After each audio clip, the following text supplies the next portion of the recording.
Buenos días, familia. Espero que estéis bien. Necesito vuestra ayuda, ¿vale? Vamos a leer unos cuantos versículos y me gustaría que lo leyéramos ahora al principio de la reunión y los leyéramos todos juntos. Hagamos un ejercicio de lectura. Vámonos a Romanos capítulo 2, versículos del 17 en adelante, ¿vale? Y los que tengáis Biblia, por favor, me ayudáis. Leemos, mientras yo voy hablando, vais buscando. Romanos 2, ¿vale? Del 17 en adelante. Mientras vais buscando, solo deciros que leeremos todo el resto del capítulo 2 que nos falta y leeremos los 9 primeros versículos del capítulo 3, ¿vale? Si estamos todos con las Biblias, si lo tenemos ahí, también lo pediré a todo el equipo, las 50 personas del equipo de audiovisual que me ayuden a poner aquí el texto por si lo necesitamos, ¿vale? Entonces, cada uno un versículo, vamos ágil, ¿vale? Son unos cuantos, así tenemos más tiempo para meditar en ellos. Amén. Gracias, familia, gracias, iglesia, por leer conmigo estos versículos. ¿Cuántas nacionalidades hay aquí en la iglesia, más o menos? ¿De cuántos países somos? A ver, rápido. 12. Perú, 12. Yo creo que podríamos pasar de 12. Que si español, que si, ¿qué más? Cuba, Ecuador, Colombia, ya han salido Estados Unidos, Brasil, Venezuela, Perú ya había dicho, Brasil había dicho, El Salvador, Honduras. Rápido llegamos a 12, ¿verdad? Fácil, vale. De los que somos de otros países, los que somos españoles, ¿os consideráis patriotas vosotros? ¿Sí? ¿Os consideráis defensores de vuestra patria, de vuestra nacionalidad? ¿Sí? No es una pregunta acusatoria, es simplemente para entablar una conversación. Yo, sinceramente, como brasileño, no me siento patriota. Me siento más español, más de aquí, que no tanto brasileño. ¿Por qué? Porque he crecido y me he formado y he llegado a la madurez, a la adultez, aquí. Entonces, me siento más de aquí. Eso me pasa a mí. Así que yo no juzgo a nadie. O sea, te puedes sentir patriota o no, de aquí o de fuera, no pasa nada. Y yo conozco a mucha gente que es muy orgullosa de su patria. Pero la defiende con mucho orgullo, con mucha pasión, les encanta su país. Tengo un tío que viene aquí a España a trabajar y cuando viene, el tío solo raja de España y Brasil es lo mejor. Y yo me pregunto, ¿para qué vienes? Si ahí está lo mejor, pues no vengas, ¿no? Y yo pienso en ese orgullo, ¿no? en esa pasión con la que defendemos a veces algunas ideas y tengo que deciros que yo lucho con mi orgullo. No el orgullo patriota, sino con el orgullo de la soberbia, de creerme a veces mejor que otros. Porque a veces el patriotismo o ese nacionalismo da esa idea de que no, nuestra nación es la mejor, ¿verdad? ¿Sí o no? Nuestro país, mi país es el mejor, ¿vale? Y yo no necesito eso para un país, para sentirme orgulloso. Me basto y me sobro con mi orgullo. Y es el pecado y es la lucha que tengo con Dios. Tengo esa soberbia y es lo que Dios tiene que trabajar conmigo. Yo me siento privilegiado de ser quien soy, de tener lo que tengo, la vida que tengo, la familia que tengo, la casa que tengo, la iglesia en la que estoy. Me siento muy privilegiado. A veces puedo caer en el error de sentirme orgulloso y pensar que lo que tengo me lo merezco y que me lo he ganado. ¿Alguien sabe de lo que estoy hablando? ¿Sí? Vale, no soy yo solo. Hagamos un repaso rápido de lo que hemos visto hasta ahora. Hemos visto en el capítulo 1 de Romanos cómo Pablo empieza a predicar el Evangelio. ¿Por qué? Porque no me avergüenzo del Evangelio, porque es poder de Dios para salvación a todo aquel que cree, primeramente al judío, pero también al gentil, ¿verdad? Pablo no tiene vergüenza y empieza predicando el Evangelio. ¿Por dónde? ¿Por dónde empieza predicando el Evangelio Pablo? Con todo lo que hemos visto. Por el pecado. Y va a ayudar a las personas a entender que están en una condición de pecado. Primero se va a dirigir a toda la raza humana, a toda la humanidad, ¿verdad? Y decía que les enseña, les ayuda a ver, ¿vale? Que se envanecieron en su razonamiento, ¿os acordáis de esos versículos? Y eso les condujo a ignorar a Dios, a pasar de Dios, a no importarles nada Dios. ¿Y qué lleva eso? A una perversión de mente. Pervirtieron su mente y en consecuencia Dios les abandonó a su suerte. Haced lo que queráis. Pasáis de mí, vosotros mismos. ¿Y a dónde lleva eso? A toda una serie de pecados, ¿verdad? Una lista larga de pecados que van en contra del diseño original de Dios, de cómo Dios había diseñado la humanidad. ¿Sí? Capítulo 1. Capítulo 2, domingo pasado empezamos a ver cómo Pablo ahora no se dirige solo a toda la humanidad, sino que ahora apunta a un grupo de personas que se creen superiores, que se creen los mejores, que se creen que su ética es superior, y los llaman los moralistas, los que su moral está por encima, ¿verdad? ¿Y qué pasa con esta gente? Que esta gente, como está por encima de los demás, pueden señalar, juzgar a otros, ¿verdad? Y no se dan cuenta de que son tan culpables como aquellos a los que juzgan. ¿Os acordáis de la predicación de la semana pasada? Se creen mejores porque no cometen ciertos pecados visibles. Pero Jesús nos enseñó que los pecados no nacen de la acción, ¿verdad? Sino que nacen del... ¿verdad? Se creen que el juicio de Dios para ellos no les aplica, o no será tan duro, tan potente como el resto de la humanidad que peca. Se creen mejores. Y ahora Pablo, en este texto que vamos a ver hoy, ya no se va a dirigir a toda la humanidad, no se va a dirigir a este grupo de gente moralista, sino que se va a dirigir a un grupo que son los... ¿Qué pone ahí? Versículo 17. Judíos. Y les va a confrontar a los judíos con lo que para ellos era de lo más importante, de su vida, de su fe, de su creencia.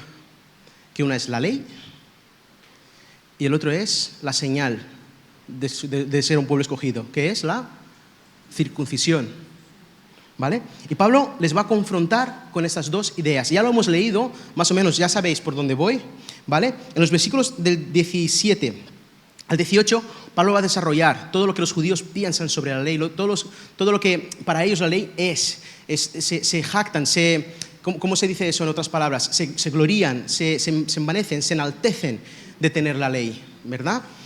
Por cómo la tienen. Lo que pasa es que ellos no se dan cuenta de que tener la ley no te libra del juicio justo de Dios. Eso no lo habían entendido. Que tuvieran la ley no les iba a librar de que Dios algún día va a juzgar a la humanidad. Y ellos, los judíos, son parte de la humanidad. ¿Se entiende eso? ¿Sí? Y hay varias frases, varios verbos, varias acciones que Pablo va diciendo. Te jactas de la ley, conoces la voluntad, sabes discernir, eres instruido, tú que convences a los ciegos y crees que puedes guiarles, eres instructor maestro de la escuela dominical, de los sencillos, de los pequeños. Tienes la ley misma, esa misma esencia que para ti es el conocimiento y la verdad. Eso, eres intocable, querido judío, eres intocable. Y entonces Pablo hace unas preguntas retóricas y dice, ¿y tú que enseñas a otros?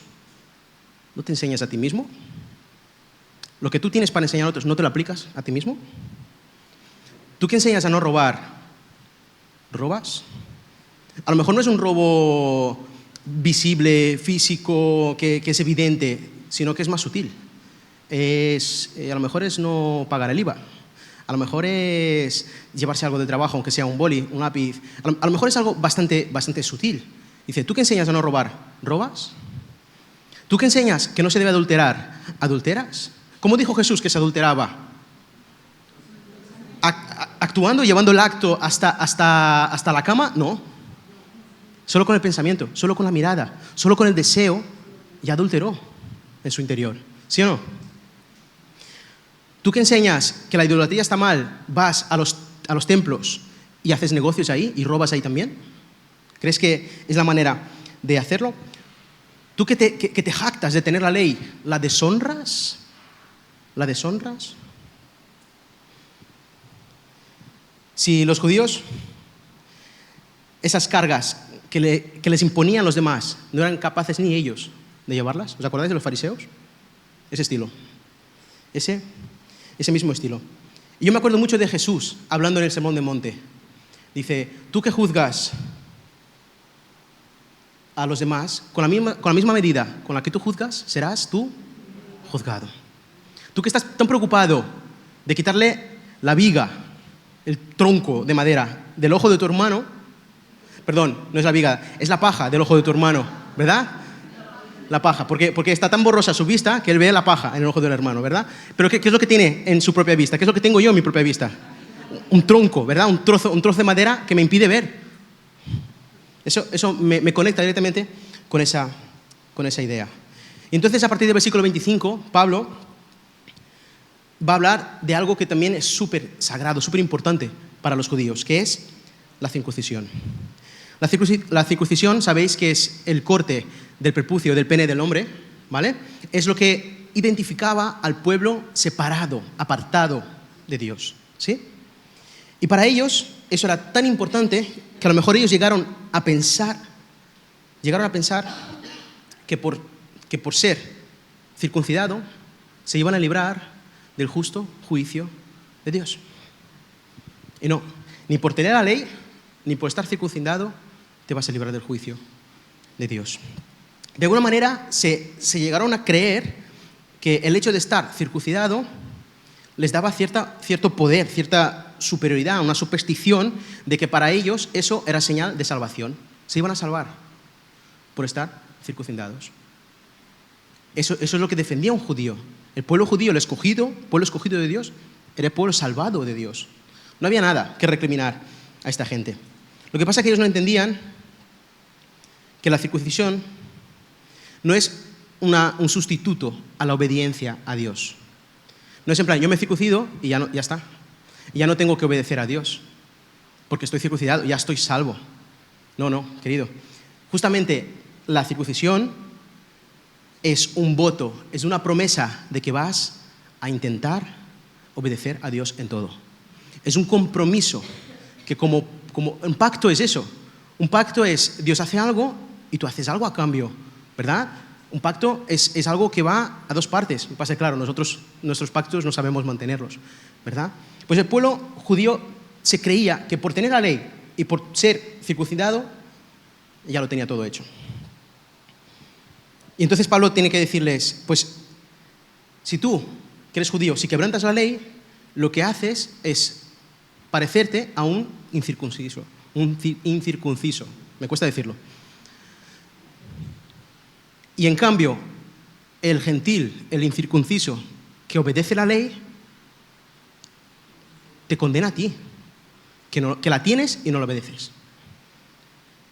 Y pasa por alguien que estuviera circuncidado. Entonces Pablo hace referencia a una serie de textos del Antiguo Testamento en el que Dios habla de la circuncisión del corazón. La circuncisión del corazón. Hay textos en Ezequiel, en Jeremías, hay más de uno en Ezequiel, ¿vale?, que habla de que el verdadero judío no es el circuncidado en piel, físicamente, es el que su corazón ha sido transformado, ha sido cortado. Porque la palabra es como esa espada de doble filo, ¿verdad?, que entra hasta lo más íntimo, hasta el corazón, y lo abre y lo corta, y hace una operación ahí. Y el corazón del pueblo judío, que era de piedra, Dios lo quiere convertir en un corazón de carne, que se pueda trabajar. Y termina el capítulo 2 diciendo Pablo que Dios alaba, Dios se alegra, Dios se goza con aquellos que son los circuncidados de corazón. No con los judíos, por ser judíos, por tener la ley. No. Con los que son circuncidados de corazón. A esos lo alaba Dios y no los hombres. Y entonces Pablo, en el capítulo 3, hace la pregunta: ¿qué valor tiene ser judío? ¿Qué valor tiene la circuncisión? Y dice, cuidado, mucho. No penséis ahora que ser judío, tener la ley y ser circuncidado no sirve de nada. No, ojo. Es súper importante, vale mucho.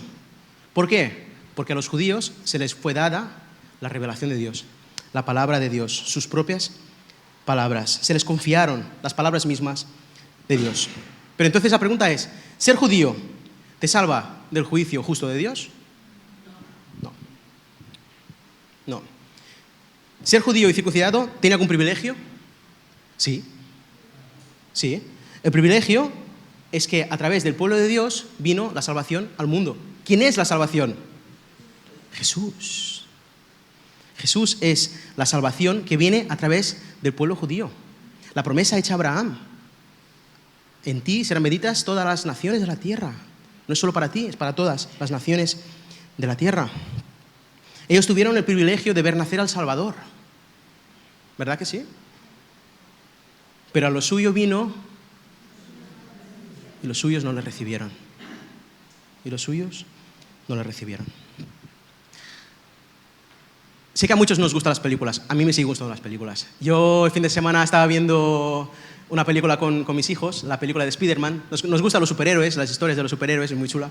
Y hay una frase muy clásica de las películas desde el año 2000 que las dan, que le dice su tío antes de morir. Y es la frase que le cambia la vida al héroe. Le cambia la vida, le cambia la manera de pensar. Dice, tú tienes un gran poder, pero todo gran poder conlleva una gran responsabilidad.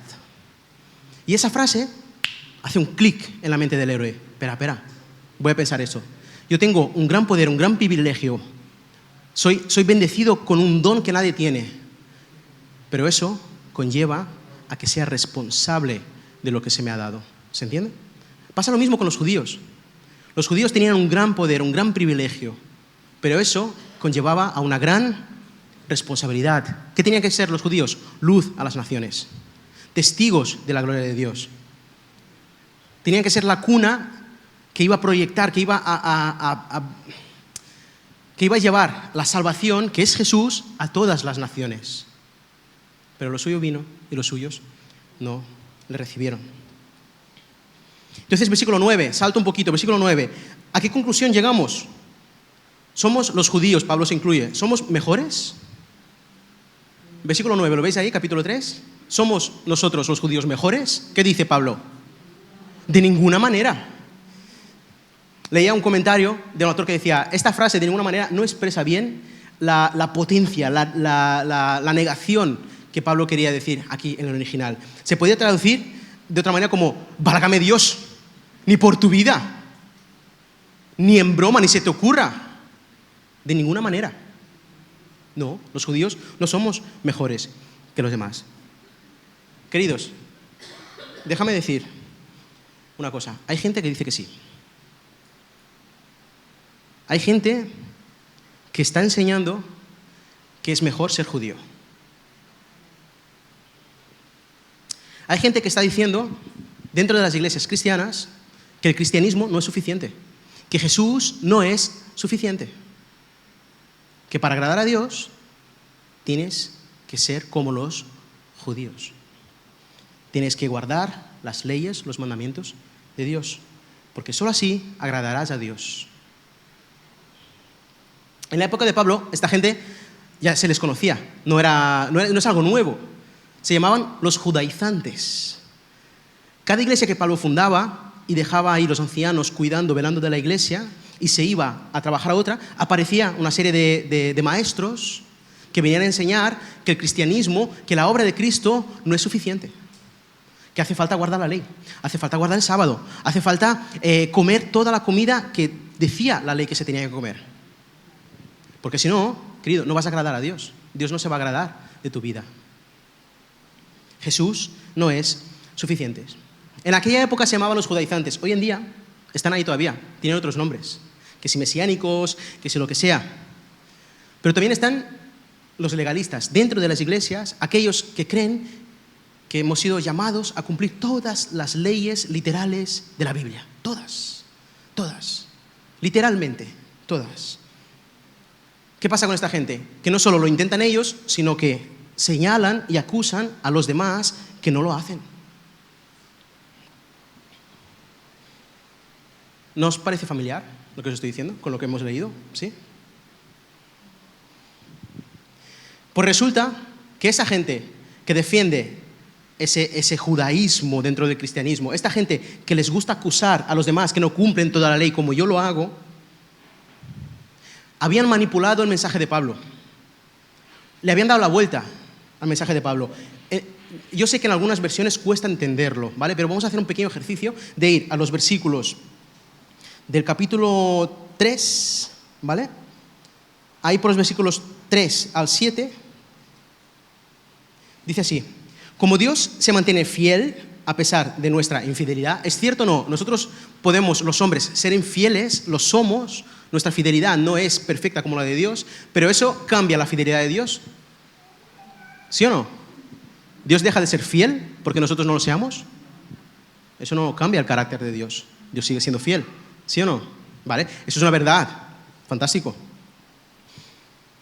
Entonces, nuestro pecado sirve para revelar la bondad de Dios, es lo que decían estos. Bueno, en parte sí. Nuestro pecado contrasta con la bondad de Dios, con la perfección, con la santidad de Dios. ¿Es verdad eso? Sí. Nuestro pecado contrasta. Bueno, hasta un punto no es que sirva. Dios es bueno, Dios es justo, Dios es santo. No necesitamos nosotros pecar para que eso sea así. ¿Vale? Cuidadito aquí con lo que empiezan a decir esta gente. ¿Vale? Entonces, ¿cómo concluyen ellos? Sigamos pecando para que Dios se vea aún más bueno. Habían cogido el mensaje de Pablo de la buena noticia de salvación para decir eso. Habían manipulado tanto el Evangelio de Jesús, el Evangelio que predicaba Pablo, que es el Evangelio que, por cierto, predicamos aquí en esta iglesia, hasta el punto de decir, cuanto más pequemos, mejor. ¿Hay alguien conmigo? ¿Alguien me está siguiendo? ¿Sí? Fijaros lo retorcido que es. Que el Evangelio, que es una buena noticia, un mensaje de salvación, de esperanza, se le dé la vuelta para decir, no, lo que Pablo estaba enseñando es que cuanto más peques, mejor, porque así Dios se ve más bueno. ¿Qué estamos diciendo? Cuidado con eso. Y entonces, en el versículo 8, en algunas versiones lo expresan más intensamente que otras, Pablo dice, pues tales personas merecen la condenación, que se vayan al infierno, en otras palabras. Esas personas que cogen el Evangelio de Jesús, de la gracia, de la salvación, y dicen, sí, como predican la gracia, pues cuanto más peque, mejor, ¿no? Pues esas personas se merecen ir al infierno. Es lo que dice Pablo. Ellos ya tienen su condenación guardada para ellos. Así que, queridos, yo creo que esto nos habla a nosotros hoy. Nos habla a nosotros hoy. Hay mucha gente hoy en día legalista, judaizante, moralista, que no pueden y ni quieren oír hablar del Evangelio, de la gracia de Jesús. Hemos tenido conversaciones intensas con personas que empiezan a rechazar la gracia de Jesús. Les molesta, les incomoda la gracia de Jesús. Yo lo entiendo, es incómoda la gracia de Jesús. Es muy incómoda. A los fariseos, no sé si os acordáis, Lucas 15, el centro del corazón del Evangelio. Lucas 15, los fariseos le acusaban a Jesús, decían, tú a los pecadores recibes y con ellos comes. ¿Qué haces? Tú que eres el Dios santo, el Dios, el que viene aquí a ser el rabino, a estar por encima, te rodeas de pecadores. ¿Qué haces? Es incómodo eso, me molesta a mí, ¿verdad? Pues a toda esta gente, legalista, judaizantes, moralista, les molesta escuchar que Dios quiere salvar al pecador porque le ama. Porque de tal manera odió Dios al mundo, amó Dios al mundo. Porque quiere salvar al mundo, quiere restaurar su creación. Cuando dice aquí mundo, se refiere al cosmos, a toda la creación de Dios, a todo el universo.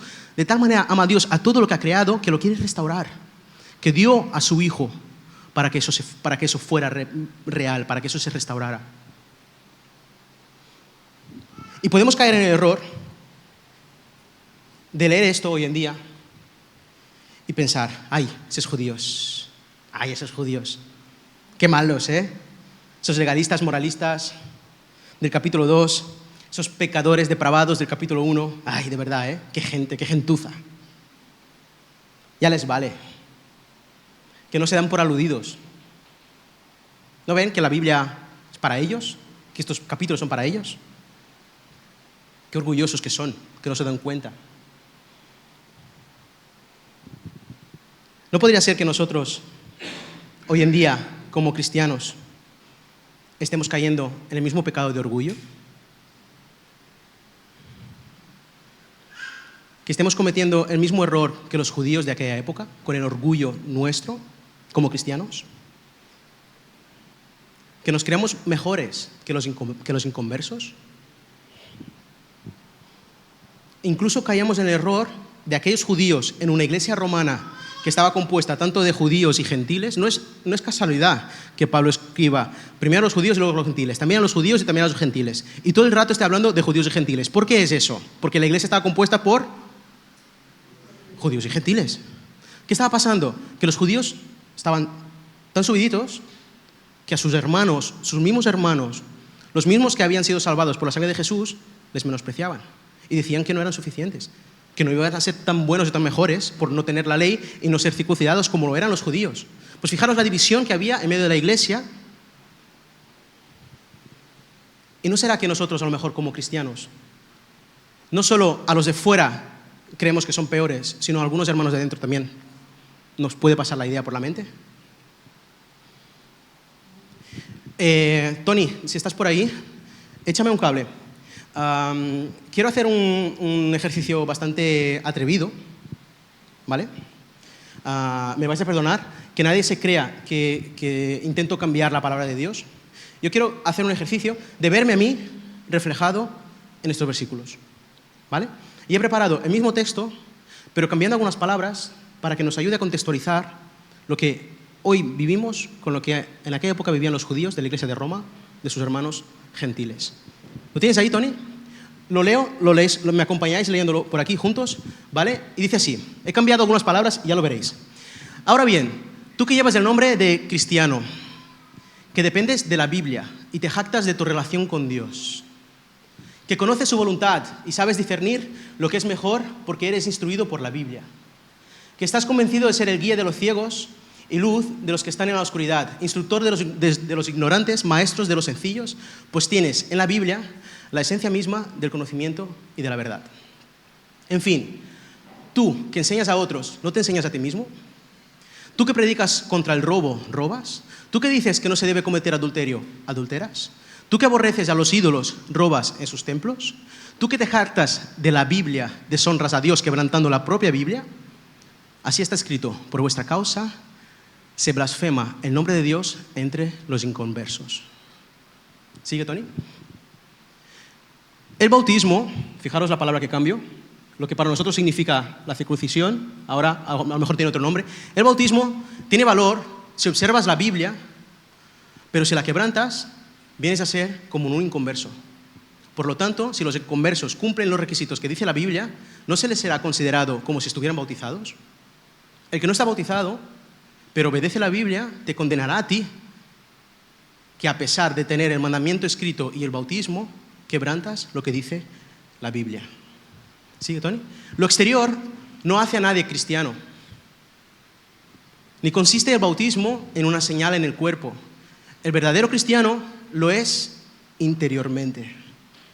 Y el bautismo es el del corazón, el que realiza el Espíritu Santo, no el mandamiento escrito.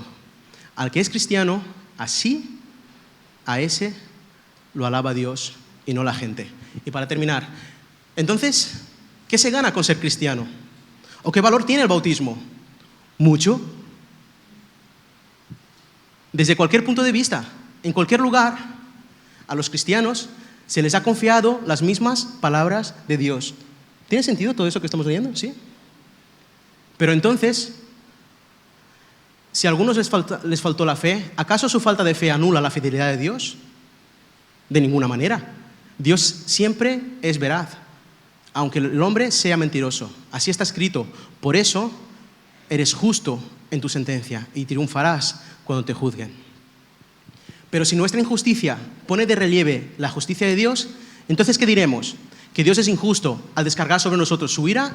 Y aquí hablo en términos humanos, dice Pablo. Pues de ninguna manera. Si así fuera, ¿cómo podría Dios juzgar al mundo? Alguien podrá objetar, si mi mentira destaca la verdad de Dios y así aumenta su gloria, ¿por qué todavía se me juzga como pecador? ¿Por qué no decir, entonces, hagamos lo malo para que venga lo bueno? Así nos acusan algunos, asegurando que eso es lo que enseñamos, pero bien merecida se tienen la condenación. ¿A qué conclusión llegamos entonces? ¿Acaso los cristianos somos mejores? De ninguna manera. Ya hemos demostrado que tanto los cristianos como los inconversos están bajo la influencia del pecado. ¿Cómo te suena ahora? Ya no te suena tan distante, ¿eh? Ya no parece que sea para otro el texto, ¿a que no? A que se siente uno reflejado ahora en el texto. Cambia, ¿verdad? Perdonadme que haya cambiado algunas palabras, pero es simplemente para conectarnos con lo que Dios nos quiere enseñar. Yo creo que la mayoría de nosotros tuvimos el privilegio de haber nacido en un país bajo la influencia cristiana.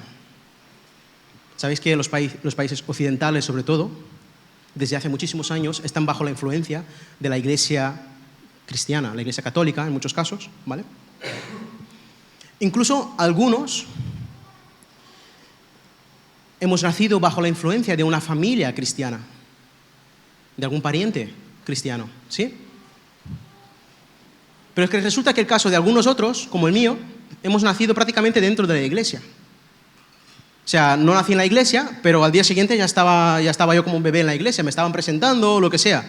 Algunos hemos nacido en la iglesia y hemos crecido en la iglesia. Pero eso no nos libra de ser pecadores como todos los demás. A eso nadie dice amén, ¿eh? Con eso nadie está de acuerdo, ¿eh? Haber nacido cristiano no me hace menos pecador que otro. Haber nacido dentro de un contexto cristiano no me hace mejor que otro. Necesito la misma salvación que necesita el resto de la humanidad. Necesito tener el mismo encuentro con ese mismo Jesús. ¿Te puedo pedir que te pongas en pie para que terminemos esta mañana? Tengo dos finales. No son dos finales alternativos, sino que son dos finales dependientes uno del otro, ¿vale? Quiero dejar un pequeño mensaje a aquellas personas que algún día se encontraron con la gracia de Jesús y se dieron cuenta ese día de que eran pecadores. Con los años, a lo mejor como cristianos, podemos llegar a sentirnos orgullosos de serlo. ¿Por qué? Porque tenemos la Biblia. Porque se nos ha encomendado las mismas palabras de Dios a través de la Biblia. Porque tenemos el bautismo como nuestra señal de testimonio al mundo. Y eso nos llena de orgullo. Yo creo que Dios nos está dando una oportunidad de arrepentirnos de algunas cosas. Queridos, no nos olvidemos que no es por obras, que es por gracia. Desde el principio y hasta el final. Por la pura gracia de Jesús. No es por méritos nuestros. No hay nada que nosotros podamos hacer para agradar más a Dios. Jesús ya lo ha hecho todo. Todo está consumado, hemos dicho esta mañana, consumado en la cruz del Calvario. Recuerda que la misma gracia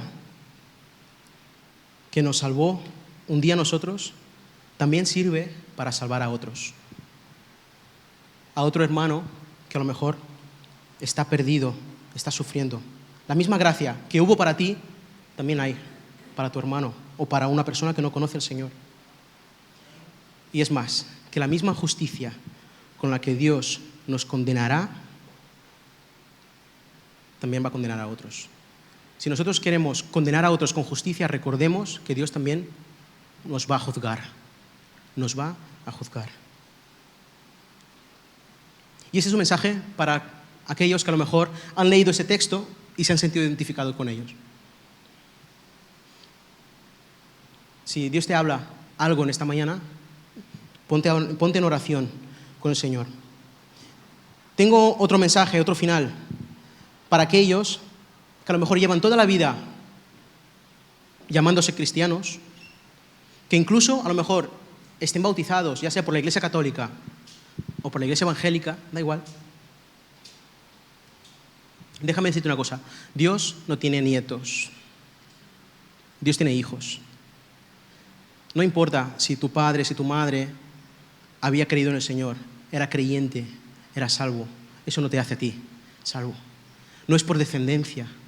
No es porque eres hijo de Abraham o hijo de Sara o hijo de... Es igual, pon el nombre de tu padre si es cristiano, de tu madre.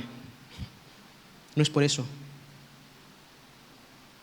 No todos los que fueron bautizados un día, bajo la señal del cristianismo, del pacto que Cristo instauró, a lo mejor no todos llegan a ser verdaderos justificados. ¿Estoy diciendo que todos los que se han apartado no son salvos? No, no estoy diciendo eso. Que nadie ponga palabras en mi boca que no estoy diciendo. ¿Estoy diciendo que todos los que asisten a la iglesia son salvos? No, tampoco estoy diciendo eso. Creo que Dios nos da una oportunidad hoy de salvación. Creo que el Espíritu Santo está revelando que tú que te has creído cristiano toda la vida, también eres pecador. A lo mejor no te has dado cuenta. De que a pesar de llevar toda la vida en medio de los cristianos, rodeado de los cristianos, en un país cristiano, en una iglesia cristiana, no te has dado cuenta todavía que necesitas que Cristo te salve de tu pecado. ¿Oramos, familia? ¿Sí? Señor, gracias por tu palabra. Gracias porque es espada de doble filo, Señor. Es bisturí preciso que va a tocar y va a cortar justo lo que necesitamos. Gracias porque estamos en una operación a corazón abierto. Señor, en esta mañana tu palabra está cortando, quitando aquel rasgo, aquella traza de pecado que había, de ese tumor que nos estaba matando el corazón, Señor, ese pecado que nos aleja de ti. Y tu palabra lo quiere quitar, lo quiere cortar.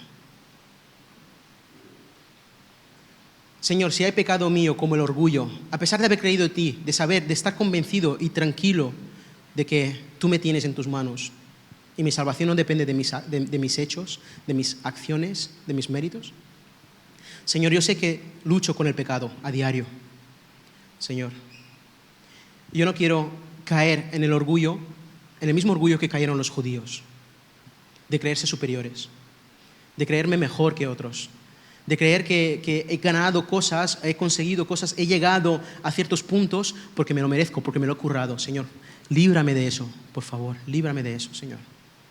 Enséñame a ver a mi hermano, ahí donde esté, con los mismos ojos con el que tú me miraste un día y me sacaste de mi porquería, de mi pecado, de mis mentiras, Señor. Gracias porque a pesar de haber nacido en una iglesia cristiana, haber estado envuelto de familias cristianas, que mis padres fueran creyentes, Señor, tú tuviste compasión de mi vida y me enseñaste lo pecador que era, lo que necesitaba de ti, que necesitaba tu gracia, Señor. Gracias porque me revelaste mi pecado, Señor, pero me ofreciste gracia. Señor, y si hay alguien aquí que se siente identificado con eso, que a lo mejor viene de un trasfondo de una iglesia católica, de un país católico, de una familia católica, que dicen que todos son cristianos, pero en realidad no han conocido a Cristo, Señor, que tu Espíritu Santo le revele su condición de pecador, de que te necesita tu salvación. Señor, oramos por un día, por una mañana, una reunión, Señor, de arrepentimiento, de cambio de paradigma, de manera de ver las cosas, Señor. Enséñanos a ver una iglesia santa, a pesar de tener defectos, una iglesia sin manchas, que a pesar de equivocarse y a veces caer en pecado, una iglesia sin arruga, igual que esa novia que tú estás perfeccionando por el poder de tu palabra para que algún día te la presentes tú, Jesús, a ti mismo como la novia gloriosa, Señor. Enséñanos a ver a la iglesia así. No permitas que veamos a nuestros hermanos como inferiores, como menos que nosotros, como menos merecedores de gracia, Señor, y más merecedores de justicia, de condenación. No. Enséñanos a amar como tú amas, Señor.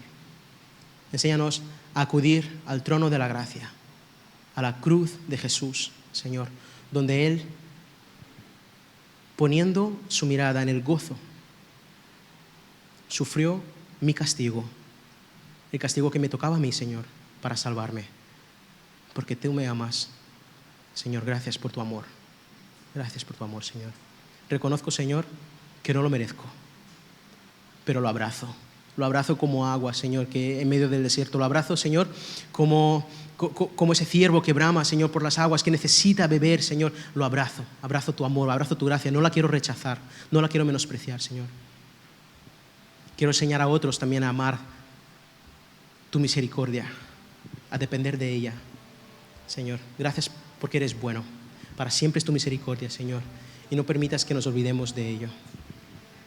Que hoy haya sido un día, Señor Espíritu Santo, de revelación, de arrepentimiento, de cambio. En el nombre de Jesús. Amén y amén y amén. Señor, bendice a mis hermanos, que tengan una bendecida semana en el nombre del Señor Jesús. Amén.